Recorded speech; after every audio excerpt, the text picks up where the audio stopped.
Trollers ಬಗ್ಗೆ ಹೇಳೋದಾದ್ರೆ big boss ಇಂದ ಬಂದ್ಮೇಲೆ ಟ್ರೋಲ್ಸ್ ಎಲ್ಲ ಸಿಕ್ಕಾಪಟ್ಟೆ ವೈರಲ್ ಆಗ್ತಿದೆ.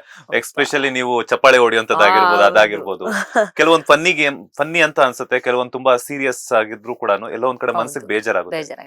ಸೊ ಬಿಗ್ ಬಾಸ್ ಇಂದ ಬಂದ್ಮೇಲೆ ನಿಮ್ಗೆ ಸಿಕ್ಕಾಪಟ್ಟೆ ಫನ್ನಿ ಆಗಿರುವಂತಹ ಟ್ರೋಲ್ ಯಾವುದು, ಸಿಕ್ಕಾಪಟ್ಟೆ ಬೇಜಾರಾಗಿದ್ದಂತಹ ಟ್ರೋಲ್ ಯಾವುದು ಅಂತ? ಅಂದ್ರೆ ನಾನು ಇನ್ನು ಯಾವ ಟ್ರೋಲ್ಗಳನ್ನು ನೋಡಿಲ್ಲ ಸರಿಯಾಗಿ. ಒಂದೆರಡು ಅದೇ ಸುದೀಪ್ ಸರ್ ತೋರ್ಸಿದ್ದು ನೋಡಿದೀನಿ ಬಿಟ್ರೆ, ಅದ್ಯಾವ್ದೋ ಒಂದ್ ಸಾಂಗ್ ಬಂದಿದ್ದು ನೋಡಿದೆ ಅಷ್ಟೇ. ಅದು ಯಾವ್ದೋ ಯಾರೋ ಕೇಳಿದ್ರು ನೋಡಿ ಅಂತ ಹೇಳಿದಕ್ಕೆ ನಾನು ನೋಡಿದೆ. ಇನ್ನು ಪೂರ್ತಿಯಾಗಿ ನೋಡೋದಕ್ಕೆ ಅವಕಾಶನೇ ಸಿಕ್ಕಿಲ್ಲ ನಂಗೆ. ಸೊ ಬೇಜಾರು ಅಂದ್ರೆ ನಾನು ಯಾವ ಟ್ರೋಲ್ಸ್ಗೂ ಬೇಜಾರು ಮಾಡ್ಕೊಳ್ಳೋದಿಲ್ಲ. ಯಾಕಂದ್ರೆ ಟೀಕೆ ಟಿಪ್ಪಣಿಗಳಲ್ಲೇ ಬದುಕನ್ ಕಟ್ಕೊಂಡವಳು ನಾನು. ಸೊ ಅವ್ರಿಗೆ ಅದರಿಂದ ಖುಷಿ ಸಿಗುತ್ತೆ ಅಥವಾ ಅವ್ರಿಗೆ ಅದರಿಂದ ಬದುಕು ಸಿಗುತ್ತೆ, ಏನೋ ಒಂದ್ ಹೊತ್ತಿನ ಅನ್ನ ಸಿಗುತ್ತೆ ಅನ್ನೋದಾದ್ರೆ ನಾನು ಯಾಕೆ ಅದಕ್ಕೆ ಅಡೆತಡೆ ಆಗ್ಲಿ. ನನಗೆ ಅದ್ರ ಬಗ್ಗೆ ಯಾವುದೇ ಬೇಜಾರಿಲ್ಲ. ನಾನು ಈ ಟ್ರೋಲು, ಕಮೆಂಟ್ಸು, ಮೀಮ್ಸ್ ಮಾಡೋರ್ ಬಗ್ಗೆ ನಾನು ಯಾವತ್ತೂ ತಲೆನೂ ಕೆಡ್ಸ್ಕೊಂಡಿಲ್ಲ. ಒಳ್ಳೇದ್ ಮಾಡಿದ್ರೆ ಆಯ್ತಪ್ಪ ಸರಿ ಒಳ್ಳೇದು, ಕೆಟ್ಟದ್ ಮಾಡಿದ್ರೆ ಸರಿ ಕೆಟ್ಟದ್ದು, ನಿಮ್ಗೇನ್ ಇಚ್ಛೆ ಬರುತ್ತೆ ಅದನ್ನ ಮಾಡಿ ಅಂತ ನಾನು ತಗೊಳ್ತೀನಿ. ಸೊ ನಾನು ಎಷ್ಟೋ ಈ ವಿಚಾರಗಳನ್ನ ನೋಡಿದ್ರೆ ನಂದೇ ಹೈಯೆಸ್ಟ್ ಟ್ರೋಲ್ ಆಗಿರೋದು ಅಂತ ಬೇರೆ ಹೇಳ್ತಾ ಇದ್ದಾರೆ.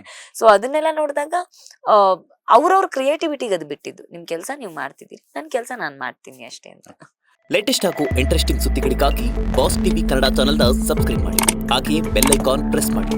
ಇದರ ಜೊತೆಗೆ ಫೇಸ್ಬುಕ್, ಇನ್ಸ್ಟಾಗ್ರಾಮ್, ಎಕ್ಸ್ ನಲ್ಲೂ ಮಿಸ್ ಮಾಡದೆ ಫಾಲೋ ಮಾಡಿ.